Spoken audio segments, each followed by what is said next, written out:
Hi, this is Randy Finney with Right Side of the Chart, and today is Thursday, December 31st, 2020.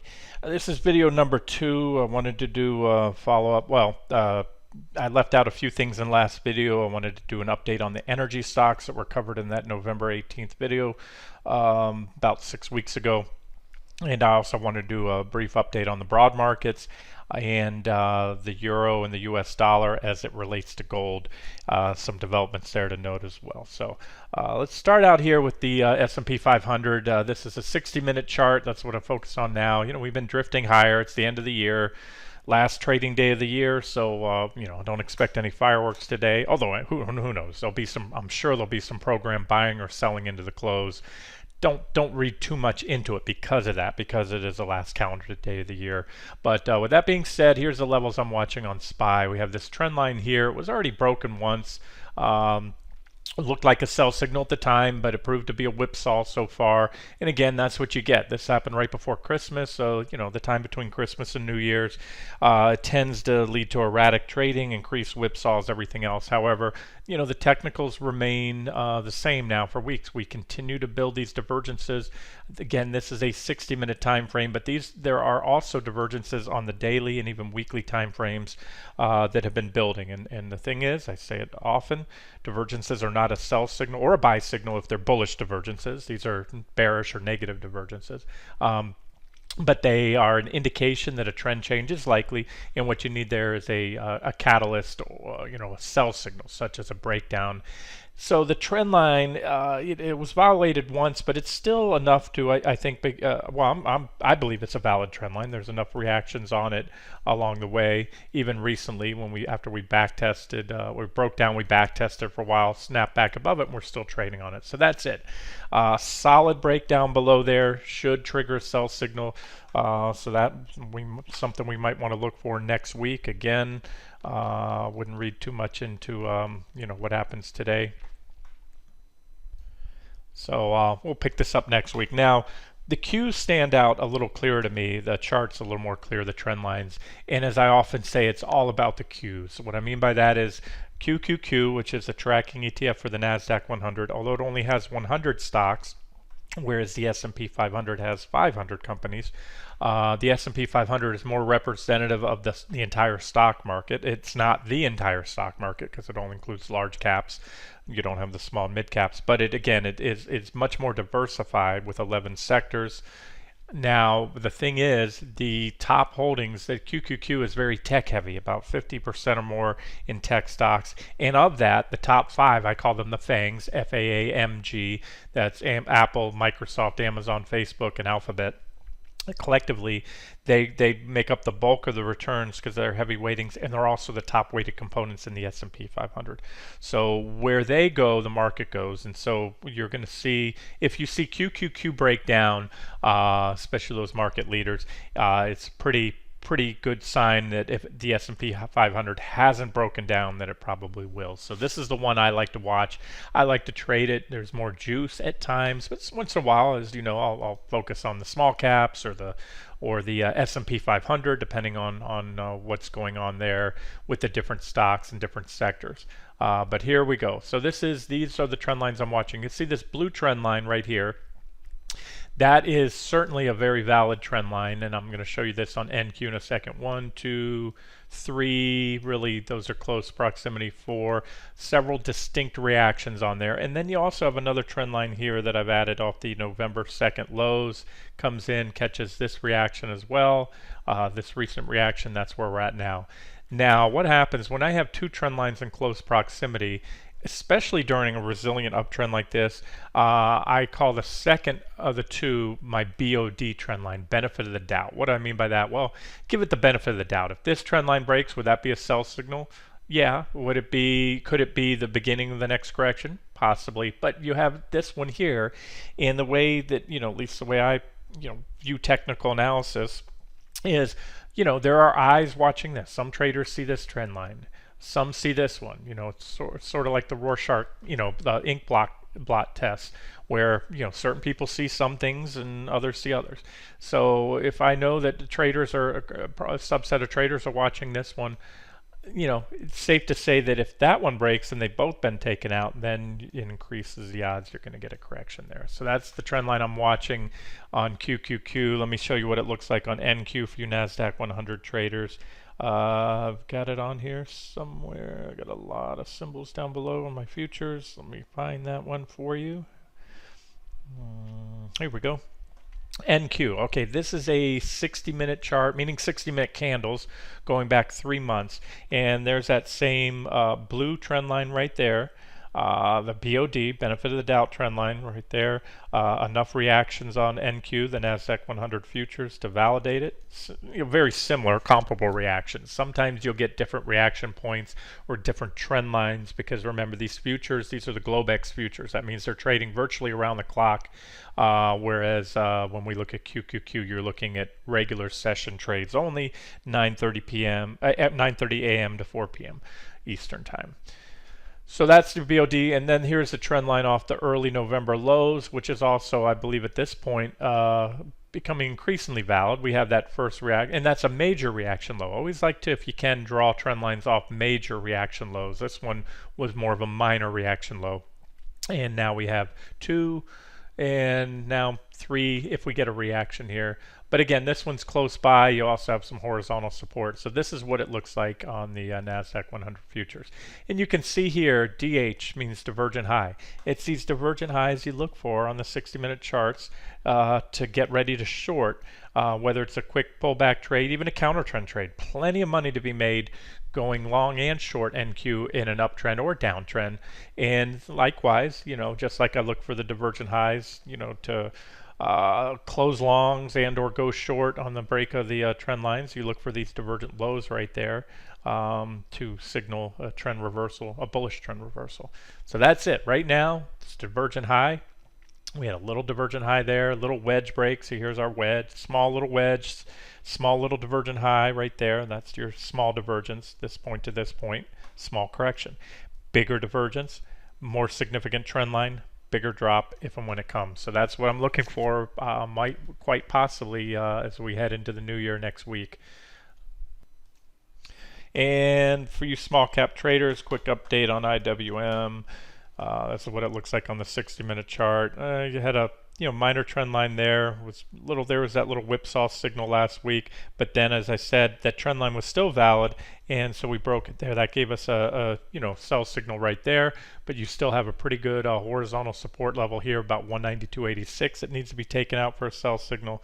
And again, divergences building like everything else. Much bigger divergences. Again, small divergences don't always equal a small drop.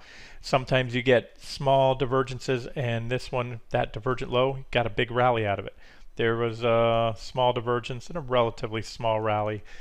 Typically, but not always, typically the bigger the divergence is, the bigger the ensuing trend change. Okay, changing gears. I talk about the markets on a daily basis, near daily basis, if not a daily basis, do updates. But again, the money is not to be made trading the stock market unless you're trading, especially as it's been lately, unless you're trading leveraged things like the futures or leveraged ETFs. This is the S&P 500. We'll turn off all our lines. This is the stock market, if you will. And here we are right now today where we were here back on December 8th, trading at the same levels we were 3 weeks ago. And if you look at where we were back here at that high there on November 9th, we're up 2% from November 9th. And if you go back here all the way back to September 2nd, we're up about 3.5% from there. So again, the bar market's in an uptrend.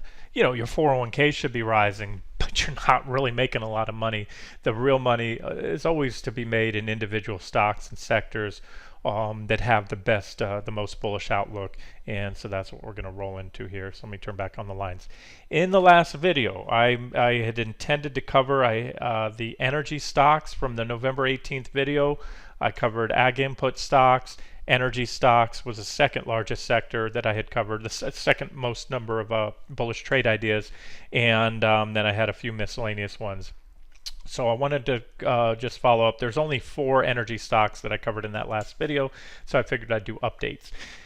And in the beginning of the video earlier today, I mentioned how I talked, and I repeatedly try to talk on the risks of low price stocks, especially in with sectors or companies with precarious fundamentals. And if anything fits that bill, it's the energy sector.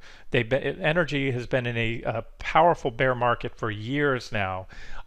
We've had a rally recently. That rally was identified in advance, laid out, a couple months back, right before the elections, energy being the most bullish sector, and boom, we got that rally and then some. It was by far the best performing sector in the S&P 500 since then.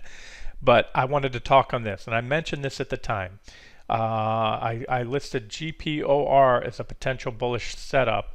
I'm trying to recall. I'll have to revisit the video. I don't think we had the breakout because these were the resistance levels. We had positive divergence there, and I went on to say that the risk of bankruptcy was there. So here's one that did. It filed Chapter 11 bankruptcy, and this is what I say all the time. If you're trading a penny stock or any company with precarious fundamentals, know your company. One guide, if you don't know, is look at the share price. When you see something trading under $5, especially under $1, then there's high risk there. So here's one that did end up filing for Chapter 11 bankruptcy. Now, again, I'll have to revisit the video. If I'm not mistaken, we never triggered the buy signal on it, but there's an example of a company that just went poof. And as I said in that last video, don't ever put more money in a stock like this than you're willing to lose. This is what I call your Vegas money. Why do I share these trade ideas if there's a real risk of bankruptcy and the stock just losing everything if you wake up to that bankruptcy filing? Well, again, as in the last video, the return potential on these stocks when I outline them is usually triple digits, so meaning 100% or more, a gain potential for my price targets. So the way I look at it, if you trade 20 or 30 of these, within that, one of them is going to go bankrupt. You're going to lose everything if you're in it at the time. Maybe it broke out. Maybe this one could have broke out. It would have triggered an entry, and then boom, the bankruptcy filing came. With that being said, if you take 20 or 30 of these, let's say you take 30 of these trades over the years, and only 10 pan out for the target, the rest get stopped out, but they don't go away, and one or two go into bankruptcy. Those that make it are 300% gainers. It more than offsets the losses because you always want to use an attractive risk reward. So you never should get stopped out with an 80% stop loss. If a stock like this, you might take a 10-20% stop loss if you're targeting 100% or more upside. So I just wanted to mention that. There's one that went away, and that's always a real risk. Now, on the flip side, I also in the same video covered one, and I stated clearly this one was already filed for Chapter 11, but yet it triggered an entry, PEI. It's not an energy stock. It's Pennsylvania Real Estate Investment Trust. And I covered that in the video right here on this candle. We were right at the trend line. That video was on November 18th where the crosshairs are. And I said trigger a buy signal here. And I went on to say high risk but high gain potential. And I also went on to say this is today's market. It's the Robinhood market. A lot of Robinhood traders that really don't have experience and don't understand the fundamentals, the inner workings of stock market. This, you still could lose all your money in this stock. But as I said, hey, as long as the music's playing, meaning people are going after low quality junk stocks, and that's what this market has been, lower tier quality stocks, even those higher tier, take Tesla for example. Yeah, it's not a junk stock, it's not a penny stock, but the fundamentals are not meshing with the stock price. It is insanely overvalued. I mean, insanely overvalued, and sooner or later the market will recognize that. But until then, hey, you've made a lot of money just riding the trend. Buying it because everyone else is buying it. They call it the greater fool theory. Buy a stock with the expectation there'll always be a greater fool to come along and buy it from you at a higher price, and that works till it doesn't work. All right, so where are we going with this? All right, PEI broke out on the 23rd, just 1, 2, 3, like 3 trading days after I highlighted. That was a legitimate breakout all day long. As I said, you want to look for impulsive price action, impulsive move up, high volume. You had every check mark you needed right there, and from there to the high point so far, it rallied about 115%. So again, you decide, is it worth it, to risk, that, the yeah, one of these companies could go completely to the wayside. And again, we didn't have a breakout on the other one. This one broke out, and this is technical analysis working. Traders see these trend lines, they see these levels, and so you went on to hit my first, actually in the first day you hit the first target, and then second target, almost the third, consolidating around that second target now. From here, it's hard to say. Don't have a strong opinion on it. We came so close to that 153 target. We may or may not get there still, but I can tell you this. Traders look at these gaps. So right there you had the bottom of that gap. There's the top of the gap, bottom of the gap right here. That's where it pulled back to. So that was an objective buy point. That's where a stop should be placed now if you're in this one at about a little bit below 91 cents and targeting that 153 and possibly that 266. That'd be my final target. If and when it gets there, get out. But it's still, the breakout's intact. We're above the breakout point. Not sure if I would consider that a bull flag. If you're wondering, it was an impulsive move up, takes the shape of it, but it's pretty big for the flag. Flags are usually a little bit smaller in relation to the flagpole, the move up right there. But looking okay. All right, so that was more, if anything else, it was an update on these two trade ideas that were covered in the last video, but more so just, again, money management. Because I can tell you, I've been doing this many years. I've never, ever had a problem making money in the stock market. It's holding on to those gains. That's the hard part. You know, you can hit boom, boom, boom, boom, 3, 4, 5 winners in a row. And if that next one that's a loser, you let it get away from you. You don't use a stop, or you put too much into a company like PEI or the one that just went away, GPOR. Let's say you usually invest 10,000 in a stock and you put 10,000 in this one, guess what? You just now have offset the next 6 or 7 or 10 winners, the gains on those. So you can't do that. You just have to take a smaller position size, and again, it pays off if you put small amounts. If you trade 10,000 and you're going to go with a stock like this, put in $2,000, because if you get a 300% return, guess what?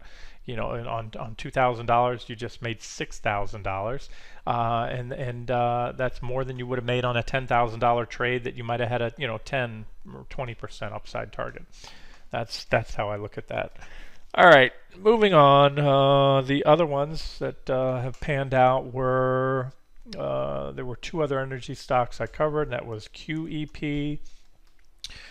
QEP, again, I'm trying to recall, that was November 18th, right there. So that one would have, if I can't remember what time of the day I did the video, I'd have to rewatch it. I posted a link to it on that last post.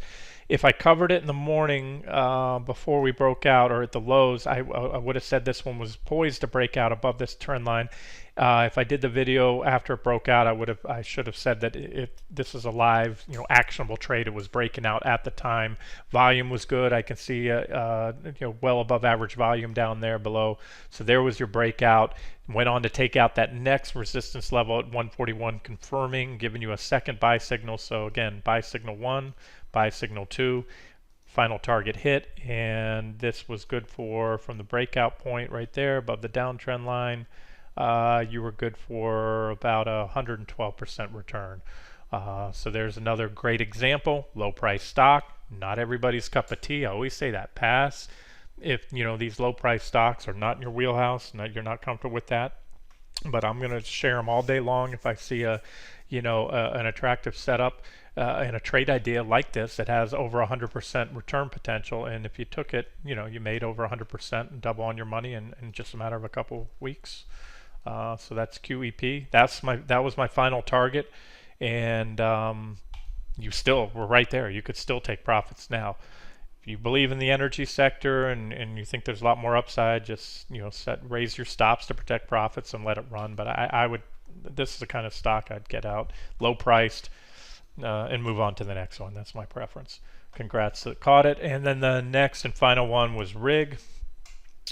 RIG, let's see, we covered this. There's November 17th, 18th, so we're right here. Trying to recall, I can't recall my notes at the time, but I know this. We put in that big divergent low, great chart, positive divergence there, moving up, and these were the targets I listed. 177, 243, and then 376. So we hit that first one.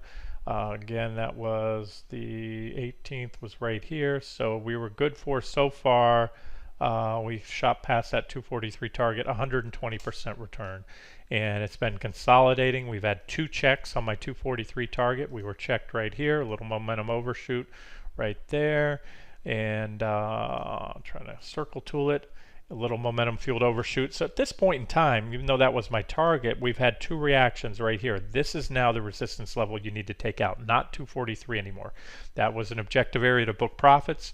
You had two opportunities to take profits there or on the overshoot.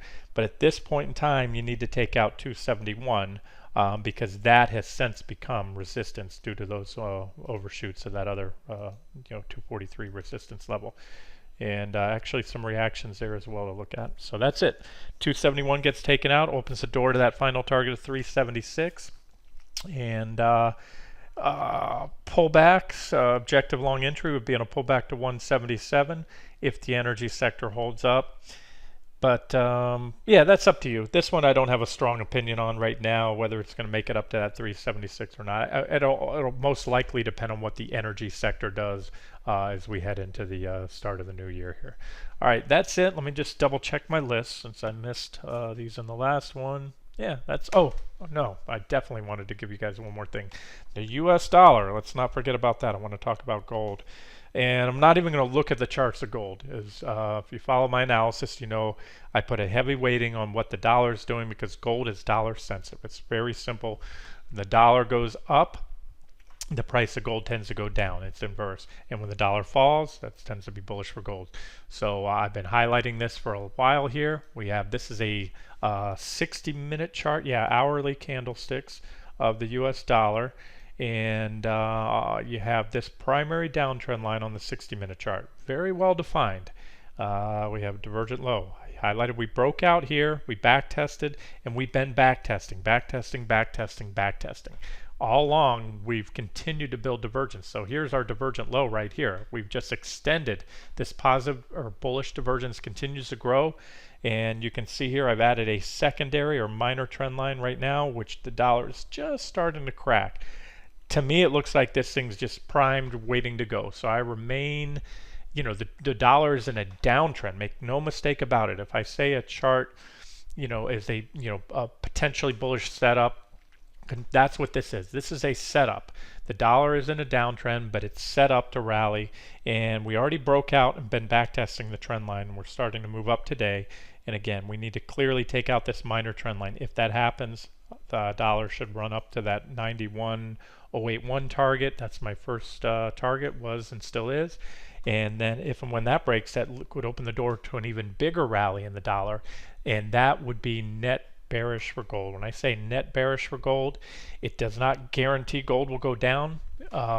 In a perfect world, if you equalize supply and demand on gold, meaning the same amount of buyers and sellers, gold would definitely go down due to the impact of the dollar.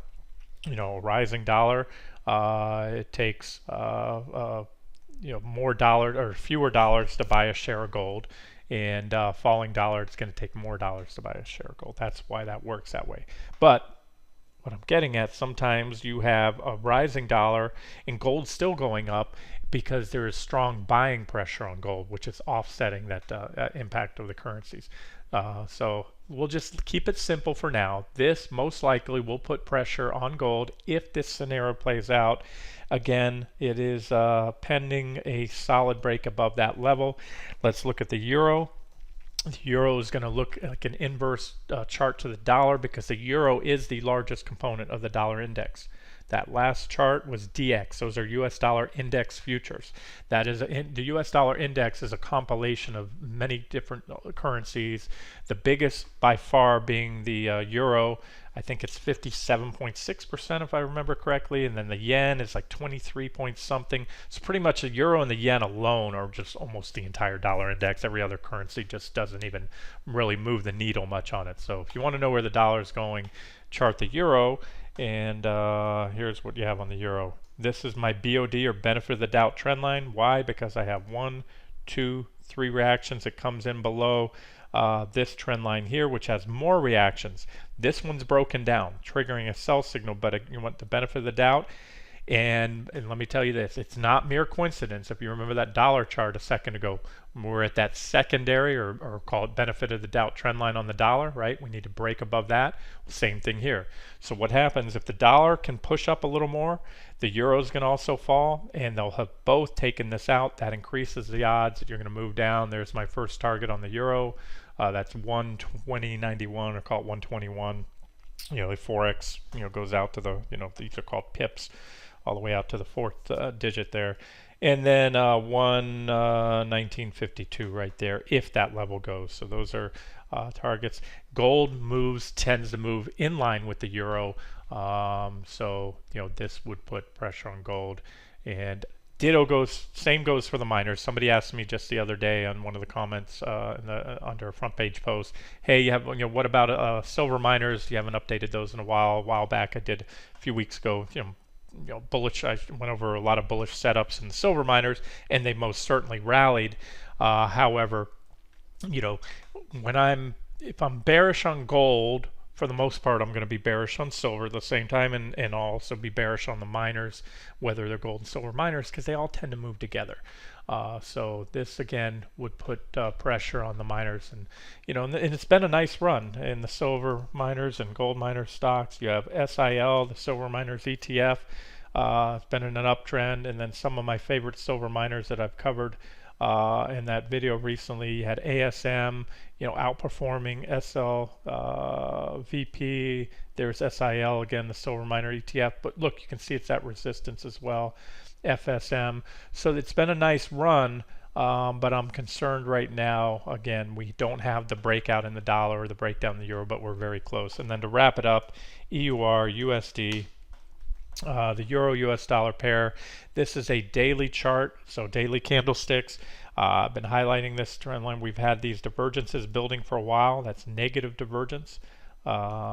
Just like we had positive divergence here, that was bullish. This divergent low was the technical catalyst for this rally. It set up this rally. There's our uptrend line. We had a breakdown recently. It was not impulsive at all, but we broke down, we back tested, and now today, zoom in, we have an impulsive rejection off the back test. So again, zoom in a little closer. Breakdown, back test, and a rejection. And PPO has made a bearish crossover. It's heading lower. RSI is going down. So bottom line, just a little more upside in the dollar, a little more downside in the euro, especially if it's impulsive, should open the door for that correction I've been looking for in the euro and rally in the dollar. And you can see the euro US dollar pair, that's the first support there, about 120.43 or so right there, or 129.43.